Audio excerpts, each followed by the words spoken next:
So welcome to episode 2 of the Data in Sports podcast that Xcede are hosting. So just a quick introduction. So Xcede are one of the leading digital recruitment agencies across the globe, but with a real specialist interest in the world of data, AI and machine learning.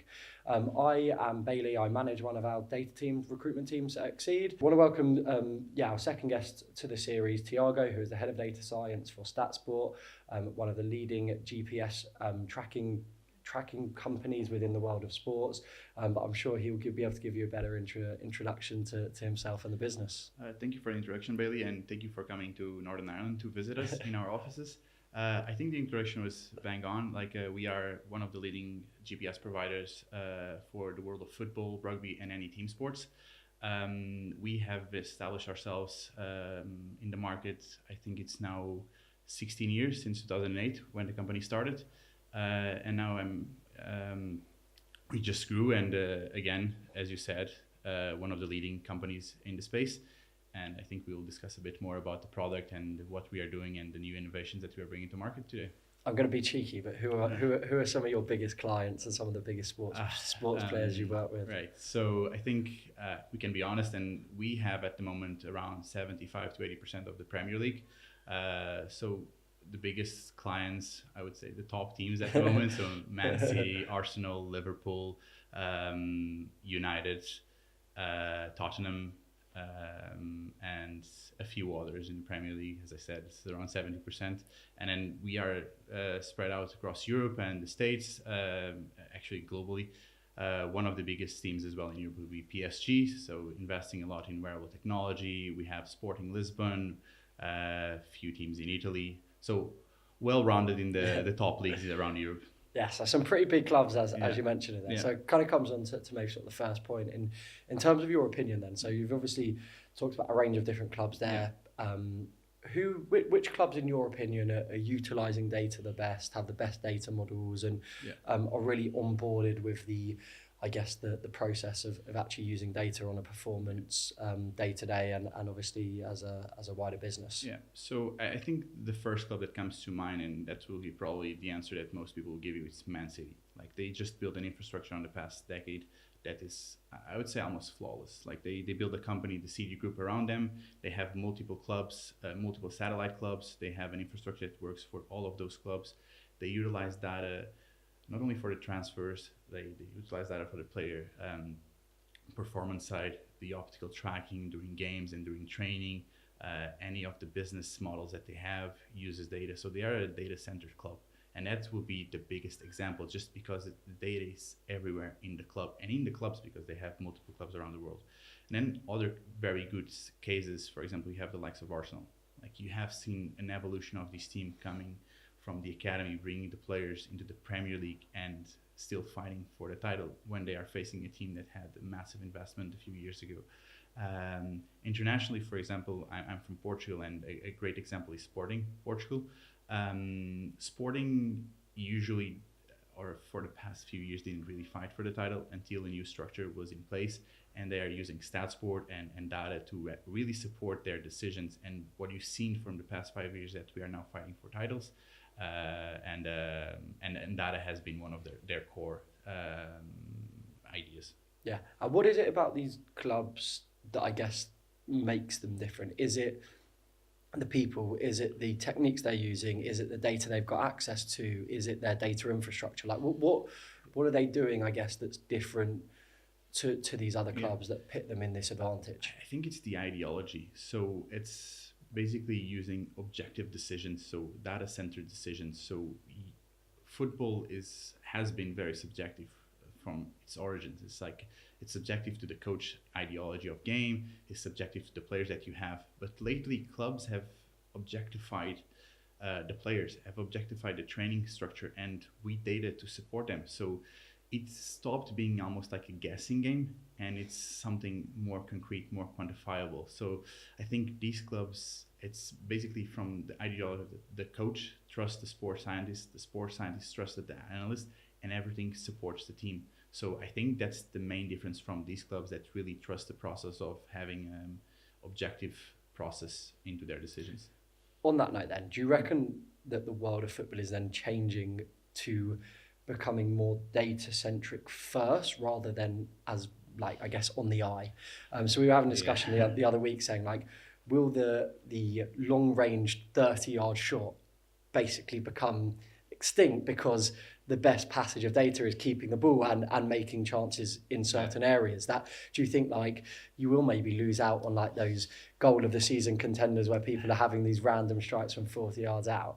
I think it's a very good question. I think it's a thin balance. I think you always rely on creativity and special players to make the difference, and that's what will make football and sports always something that's basically non-predictable. There is always the outliers that will make the difference, but as a base case where tactics, techniques, and the performance is involved, I think it will become less of a guessing game. And you have to think that clubs, the players are assets for the clubs, and clubs are investing now 100 million for a player, so they don't want to really leave that player to subjective thoughts of like, how should you play? So all of this, from the training side of things to the performance side of things in the game, has to be controlled, obviously leaving those 15% for creativity, but all the rest has to be as controlled as possible, because if you have the likes, for example, Haaland not playing a game, that's a massive take from City to take in the game. It's a loss of revenue, it's an asset that's not being used. So in the end, clubs are becoming businesses and the players are assets, but the brilliant part of the game is those 15% of creativity that will unbalance any game. And what areas in football would you say that data is being really utilised and maybe underutilised? So I guess obviously you're working this on a day-to-day, but from people speaking with people, there's obviously the aspect of transfers, performance, injury prevention.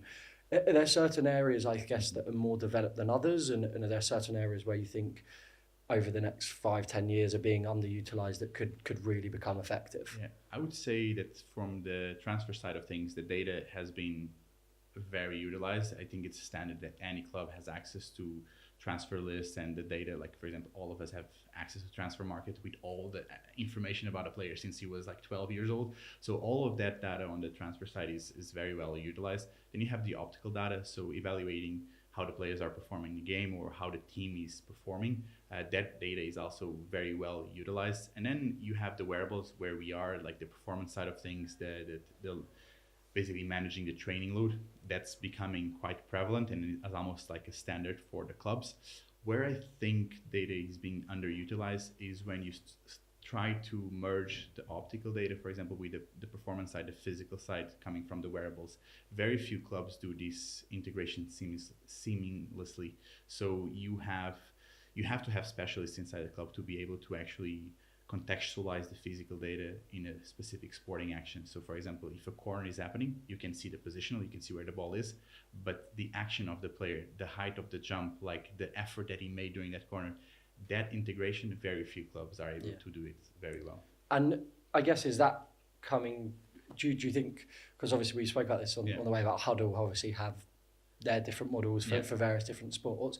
Do you think that's going to become ever present, and about actually phases of play being dictated from data of where players should be on the pitch at the times, and actual how quick passes should be made, etc.? Yeah, not only that, I think even the clubs will be able to specify the amount of load that is necessary to do a specific action. For example, a transition, how fast can you go from your defending area to the attacking area?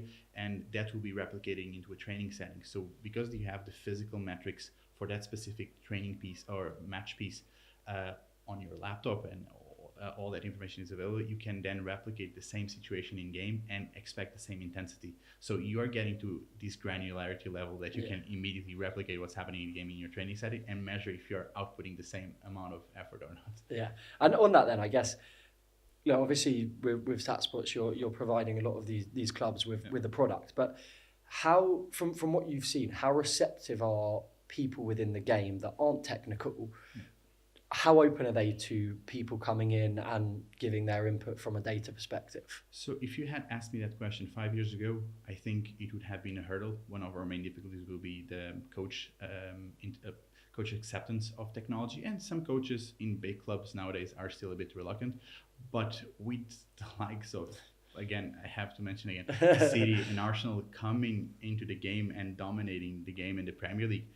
I think it basically shows the other teams that's the way to go. So there is very little reluctancy in accepting this technology, especially because when you had the structure in football, you had coaches, you had the players, you had assistant coaches, but then you brought in the physical specialists that do basically the conditioning of the players. Then you brought in sports scientists.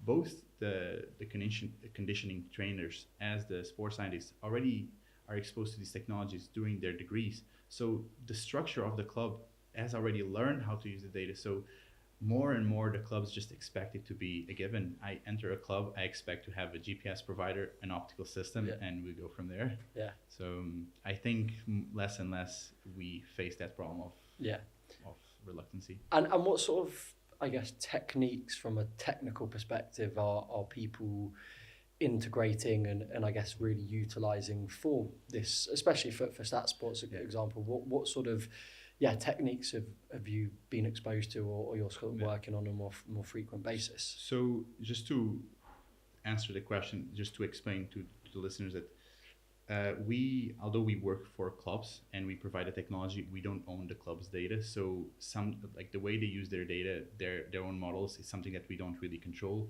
Within STATSport, obviously the technology allows us to summarize the data, and we provide around 260 metrics to the clubs. Obviously, they don't use all the data, and these metrics are based on physical models, mathematical models, and in the late years, we have started to enter the AI revolution, and we are starting to develop AI techniques and AI models to actually actively analyze the data. So if you think about a coach, you finish a session, you look at the metrics, you have 200, okay, you choose 10, you look, but it's still a passive analysis of the data. What we want to do at STATSport is converting that passive analysis to active analysis. So for the software to be able to actually recommend to the coaching team a few things in the training setting. So for example, if the player is too tired, already flagging that the player is tired, like you have to remove him from the training session.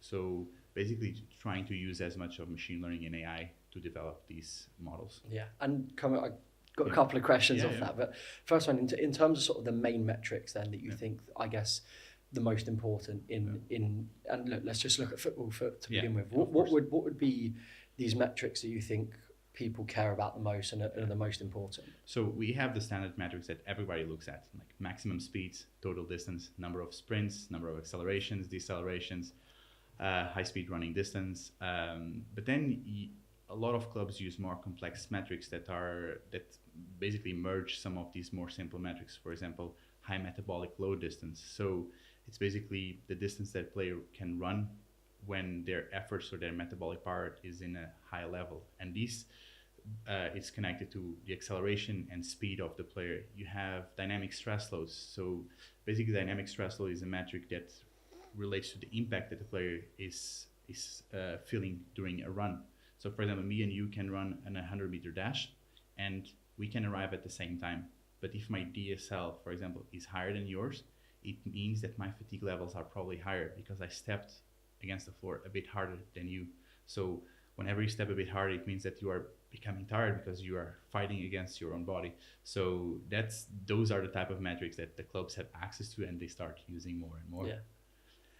This might not be the best question for you, but it may be more for I guess, your associate. But obviously, so much data is now being recorded, and we obviously could talk about such granular detail. Yeah.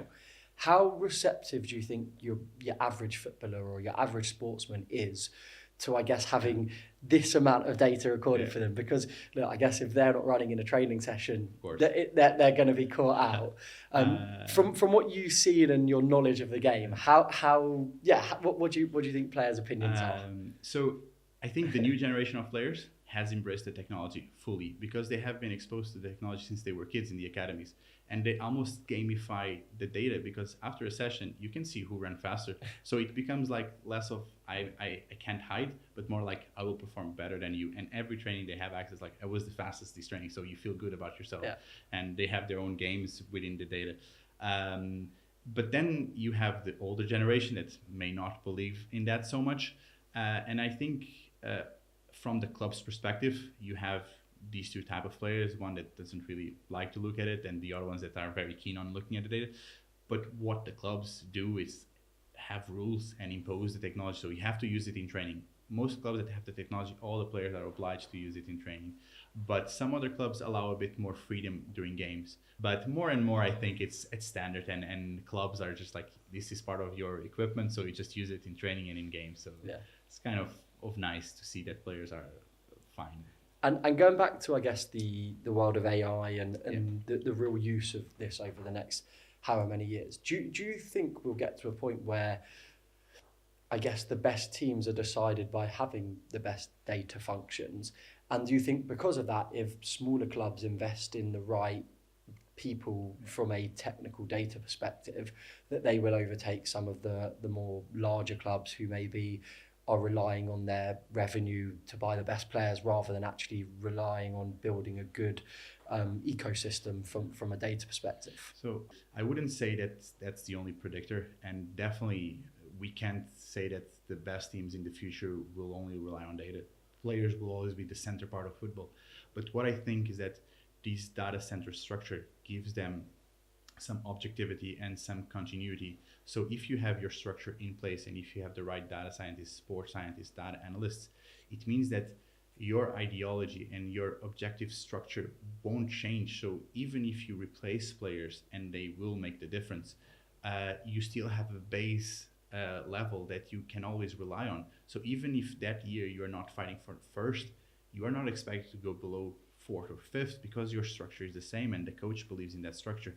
So it's not that the club will be player agnostic, but the consistent performance will be less reliant on individual players. I would say so. I guess we spoke about that with Brighton.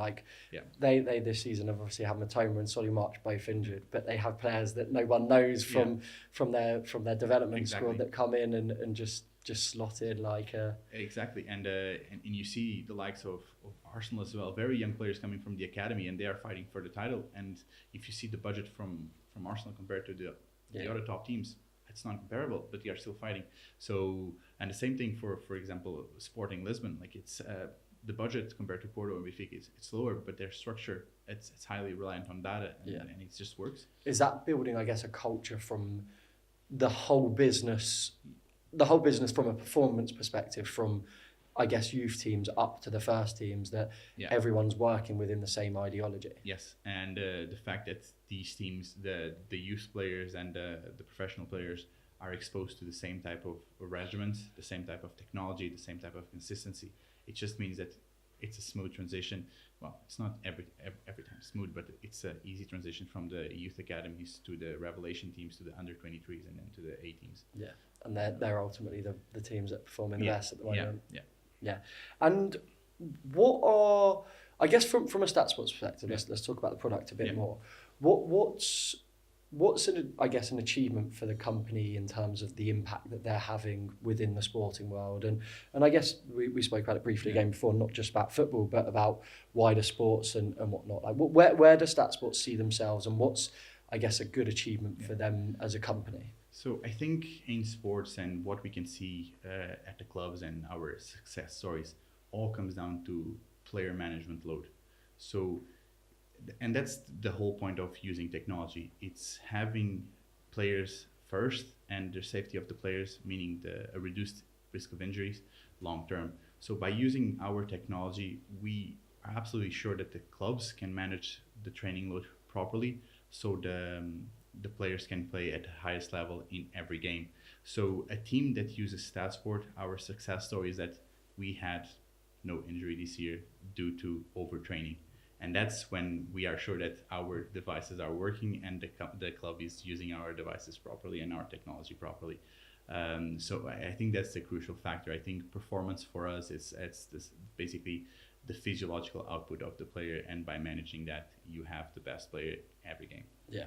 Where are you, I guess, the business moving into next? What's the follow-on from, I guess, very good product, obviously used by a lot of sporting organisations, but where's the business heading? Yeah, so the podcast is very timely. Like, we have past week released our biggest reveal for the year. So two main things are happening. Actually, three main things are happening. The first one, we are releasing a new pod, a new doc.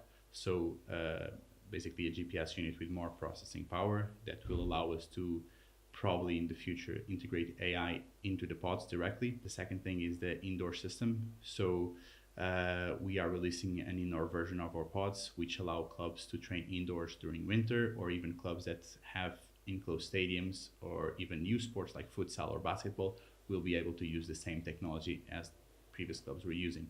And finally, the area that I'm head of, AI. So STATSports is fully embracing AI, and we are releasing the first fully AI dedicated products this year. One of them is already in the new software. It's the session planner. So what we do is by using the gathered data from each club individually, we create AI models that can predict your output in the next session. Let's say that Bailey has trained in this team for the past season. We know that we want to see Bailey play on a 5 against 5 tomorrow for 15 minutes. What are the expected metrics that we want to see you output? For example, the maximum distance, the total distance, the maximum speed, the metabolic load. That will be predicted pre-session. So it's like a calculator of a coach of like, I need the player to be exposed to this amount of load. Let me calculate what are the best drills for this to happen. And that's already in the software for this release. And the second thing is obviously ChatGPT came in, revolutionized everything. It's basically what we thought a year ago is not what we think anymore this year. So as a company, as a technology company, we have to adapt and basically adopt as well the technology. So what we are doing is creating virtual assistants that can not only use STATSports database of knowledge. So for example, what is these metrics, but also use STATSports clients database. So let's say that you have your team and after a training session, you're too tired to look at the graphs, you're too tired to look at the metrics, you go into the assistant, what was Bailey maximum speed yesterday during a 5-a-side? And the assistant will give you the information immediately. So it's not that we are entering there, we have that already. It's just a matter of like, when is it coming to the market? So, and this came on the back of like ChatGPT just being released and being massively used by everyone. So these allow us to come into the market with new products, but also for the market to be waiting for these products as well. If we came last year or 2 years ago with an assistant, the market would be like, what is that? Why do I need that? And nowadays it's like, when do you have it? Yeah. So I think those are the three main main products for this year: the indoor, the new pod, and the AI side of things. And I think it will really bring us to the top of the market. Yeah. How does the indoor technology work then? I guess, what's the need for the indoor? Yeah. Is it because the actual technology itself? Is it because clubs are now training more indoors? Yeah. What's sort of the reason for that? It's a combination. So GPS doesn't really work inside an infrastructure.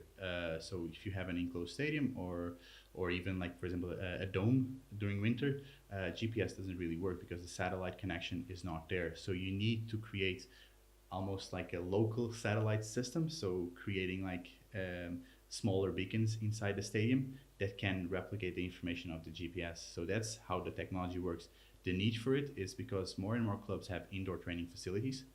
We need to approach more sports. For example, futsal in Europe, it's a big one, the NBA in America. And thirdly, for example, more and more stadiums have the potential to close their infrastructure.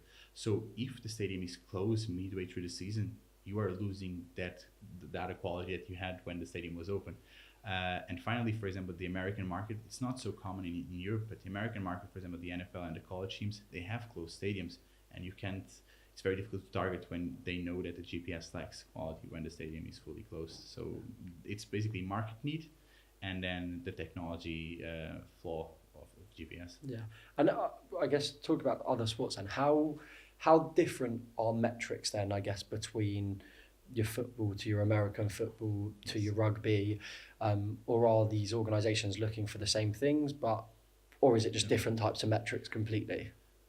So the base metrics, the ones I already mentioned, the maximum speeds, the total distance, the HMLDs, the metabolic loads, are common across sports. But then, for example, rugby would have a keen interest on collisions and impacts because obviously player safety is crucial for rugby. So those will be metrics that not only rugby, but also the NFL would be looking at, like the impacts that the players suffer during a game. For example, sports like baseball will be looking at torso rotation when they are hitting the ball with the bat or even throwing the ball, pitching. The same for cricket as well. It's about the torso rotation, the speed of the run up, So all of this, every sport has a common thread of metrics, but they also want specific metrics for the sport. And at STATSports, we try to cater for every sport. Sometimes it's difficult because the market is not there, or it's only one team asking for it. So the development time sometimes is not, it doesn't compensate the effort put it in. But yeah, I would say that for rugby we have specific metrics. For cricket we have specific metrics. We are entering baseball at the moment, so we are obviously always trying to juggle all the balls at the same time and get the best product for all the sports. Yeah, I guess in every sport there's a need for data and the use of movement and everything like that. So I guess there's not really a limit of what sports and metrics that clubs will want to know about people. Yeah, that's definitely it. And as I said, one of the biggest examples is cricket. Obviously in England cricket is very prevalent, but one of the first teams approaching us about cricket specific metrics is in India. Okay. Like we need to evaluate the bowlers because the rate of injury in the shoulder is too high. So we need to quantify their run-up speed, their bowling intensity, and that's something that's for us is like, is cricket that big of a sport? And it is. Like in India, that's 2 billion people and it's the main sport. So in the end, you have to think outside the box and basically create these solutions for them. I know we briefly touched on it before, but you just mentioned quite a few points there. Do you think it will come to a point where the sportsmen are a little bit too robotic?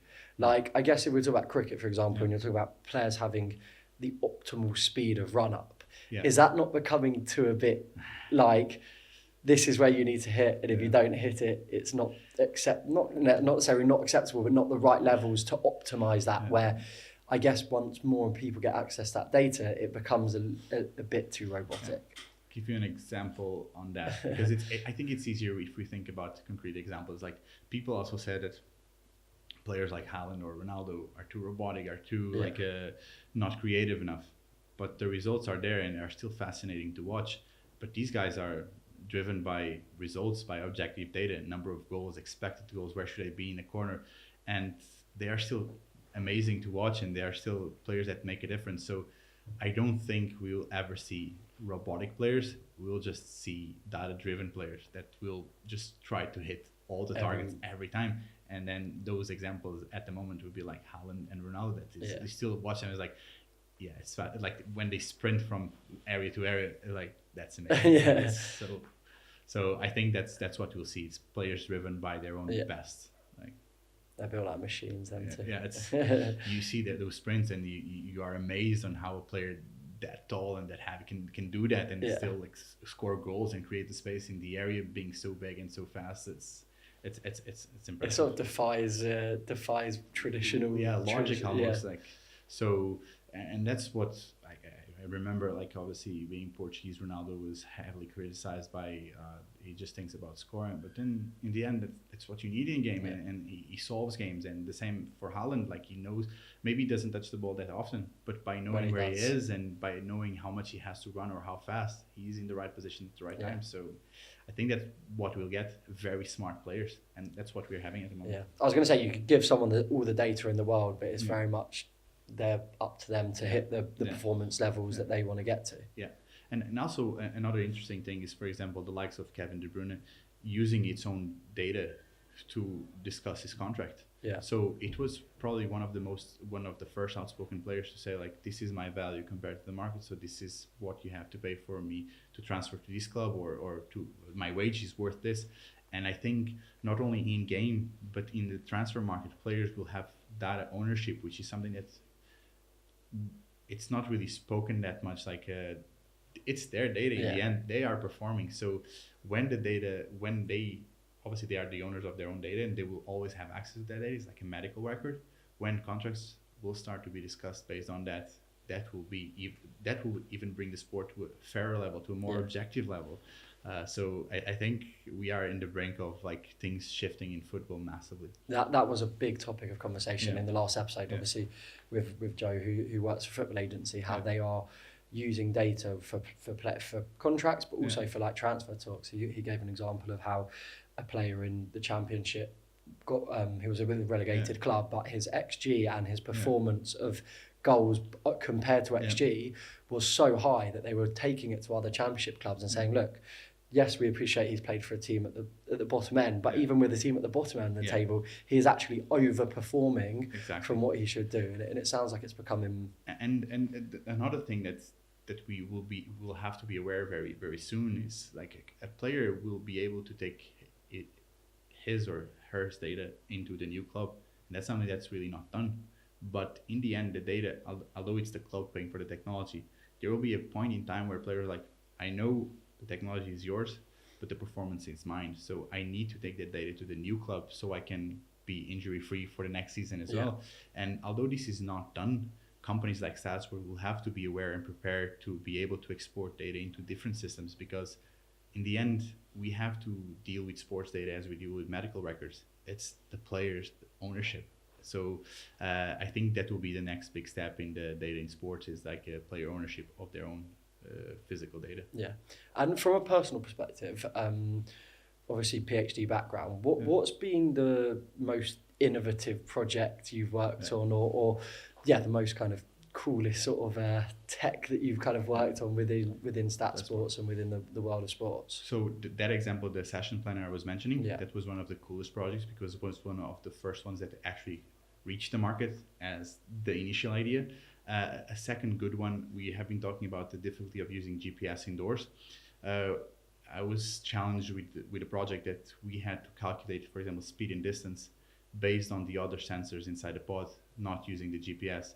And we used AI to try to quantify speed and distance based on the accelerometer data, the gyroscope. And that was a very fun project. So in the end, I think this project will still go forward, and there will be a point in time where you just using the pods indoors, you'll be able to still quantify the metrics without having that LPS infrastructure we were just talking about. So it would be another solution. Yeah, I guess that as well, there's probably no limit on the types of projects you can I guess bring to life or even look to do, even if it's just in sort of research mode.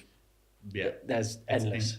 Like, for example, you can imagine how many smaller actions there are in a football game. Imagine just developing an AI algorithm to detect all of them based on the GPS data. That's just like infinite amount of projects. And the amount of data that you get from these sensors, you are talking about 660 data points per second. Like you can't. It's insane. Like it's so over a game there is. It's millions, billions. Yeah. So if you think about this, and this is just from the pods, now bring in the video. It becomes, it's not obviously undealable, because like you have teams that deal with it, like you have the data science teams that obviously deal with this data, but that's what I meant. Like when we will be able to seamlessly merge the pods data with the optical data, you'll start getting some crazy insights about play performance that you don't yet have. Yeah. It's exciting times. Yeah, and from a personal perspective, I mean, how did you even get into this? Because it's such a unique world. I know. And I guess you've got a job which a lot of data scientists who enjoy sports and football would love to have. But do you want to just tell us a bit about your background and how you got here? So it was, to be honest, a long path, because I started as a biomedical engineer. I did my bachelor and my master's in Lisbon. And then during my master's, I decided to look at the human body, not from the pathological sense, which biomedical engineering is catered for, but from a performance point of view. And how can I do that? That was the first question, and probably the question a lot of people that want to go into the data science world in sports ask themselves. And the way to do it was through biomechanics, so motion capture labs. So talked to the university, engaged with the research project there, which led me into a PhD in Belgium in biomechanics and human movement, which led me then to a postdoc in machine learning and data science in clinical data. So still not in sports, everything pathological oriented. And then with that biomechanics background and the data science postdoc, STATSports found my profile and asked if I wanted to apply to be the first data scientist. And here we are. Yeah. It's not really a straight path to sports technology, because obviously you have to juggle with a lot of different knowledge pools, so mathematics, coding, the biomechanics side, the sports side.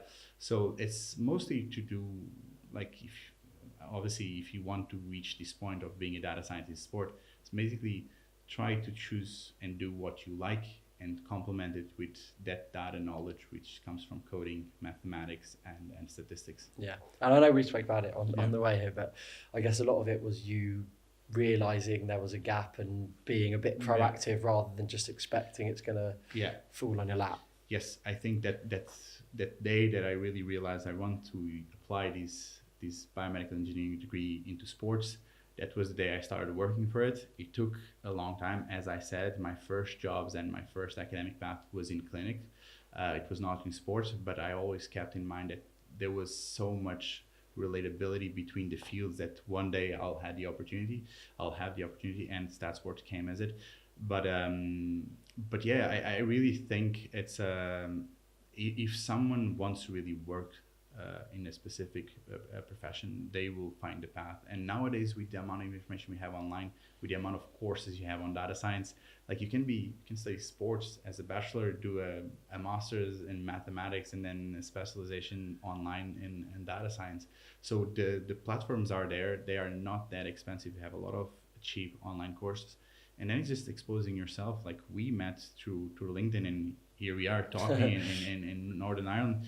I think that networking is very important as well. Yeah, and I guess sort of leads on to that. So for people looking to get into the world of football and data, or sports and data even, as you said, there's obviously, probably compared to when you started, the amount of technology that is available out there, the amount of websites, the amount of data. What advice would you give people? I think as we have been discussing, if this is what you want, the data analytics or data science in sports or even sports technology, you obviously have to have a background or some type of knowledge in mathematics, statistics, and data, and then having a keen interest for sports and try to have that as a background as well. For example, sports science, physiology, even doctors are now coming into this world. So there is no unique solution. You just have to try to bind or combine that mathematical and coding knowledge with that side of sports or physiology or biomechanics. And even if you start in a bachelor in engineering and do a master's in sports, or vice versa, or you do a bachelor in sports and a master in data science, there's multiple ways to get there. One advice would be like think ahead, plan your steps, and even if you don't plan ahead, if you want to complement your studies with some online degrees, it's fully available to you. So it takes time, it takes patience, but if that's your goal, I think you will reach and you will know how to do it. Yeah, I think we spoke about it. The technical part is obviously important to get to what level of data you want to be doing, whether it's looking at some of the engineering to some of the AI machine learning. Obviously technical backgrounds are important, but the networking and is where it really comes down to actually getting your foot into the world, isn't it? Yeah, I think it's crucial. Even nowadays, you see football clubs creating their data teams, data analysts, data scientists, but you don't really see a lot of these advertisements up for long. So what it means is that these clubs have so much interest that after a day of an application being open, they have already 1,000 candidates. So they have to code it. There is no possibility for them to keep looking at candidates. So it's talking to people preemptively, just being there and knowing when these things are going to happen. And companies like Xcede are prime examples of that. If your CV is good, I think you can reach out to these HR companies or even the club structure of I want to do a placement there. It's you have to take sometimes the hit, and it's free of charge for 6 months, but then you have it in your CV. I worked in my local club for 6 months and we went from 10th place to 5th place. That's something that everybody can do, and everybody can have exposure to that. So it's creating those side opportunities that are not at university, are not at degrees. It's just basically will and perseverance. And then people like yourself, Billy, will reach out, and you can even reach out to these HR companies and you get there. Yeah, there's definitely lots of support out there. But I think as we've discussed, the networking events, and there are now, luckily, are so many available to people who are in sports, but also people that want to get into sports. So it seems to be there quite there is a pathway, I guess, compared to when you started, where it was obviously a lot... it's non-existent. Sports technology, when I started talking to people, I want to do this, and actually the thing that really opened my mind was for example, Usain Bolt in the World Athletics, beating the record twice in a row. It's how is he doing this? Like this has to be some type of special training. It's this interest of like took me to, okay, it's biomechanics, and then like, what can I do with this? What is the technology available? And nowadays, like, you don't have a club without technology. So you came from what is this technology to like it's everywhere. And I think more opportunities will come. The market is evaluated in the round of $1 trillion, the sports technology market.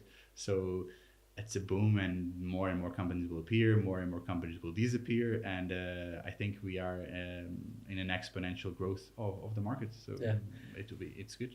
And I guess last one then, over the next 5 to 10 years, and we'll talk about, I mean, you might have two answers, maybe we'll talk about football and then generalization of sports, but where do you see data moving? What's the landscape going to look like? From, obviously it's completely different from when you started to what it is now, but from your expertise and what, you know, where do you see it going over the next 5-10 years? It's very difficult with the landscape. Data and AI are moving so fast, but what I see is that as a technology provider, we will become more and more a technology provider. I believe that teams will have the possibility to do the data treatment in-house. So as we've discussed before, you have the coaching teams going from one coach, coach assistant, physical preparator, sports scientist, data analyst. So all of this structure will now be, you'll add to the data analyst, a data scientist. You'll have special data science and data analysts for optical and training data. And that will become a structure that will be replicated across clubs, because what you see nowadays is coaches bring their teams with them, and that team will keep increasing until obviously a sustainable level. But what I see is that technology providers like ourselves will become more a technology provider as a consultant of information than a provider of metrics. I think that will become more and more clubs' responsibility when they have the structure. Obviously, we are always here to cater for clubs that don't have the structure. But for example, the clubs that we have mentioned already have the structure to create their own metrics. So they take the data from the pods, the data from the video, and they do everything in-house. So that's where I see it evolving. Like each club will be their own company, will have their own employees on data, and then the possibilities are infinite. Because if you think about every club having their own data team, which will happen, you have a lot of job opportunities coming.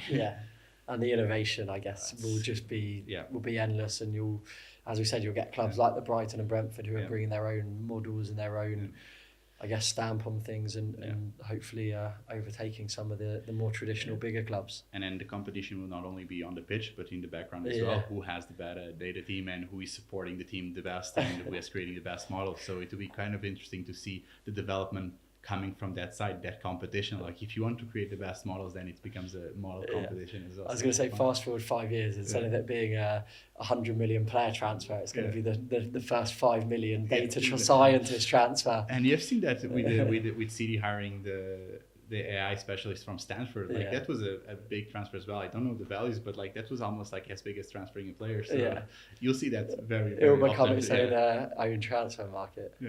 It'll be interesting. Well, look, thank you very much for that. I hope you enjoyed it. But very much so. Yeah, really insightful, and hopefully, we can stay in touch and do something like this again. Thank you again for coming, and this was lovely.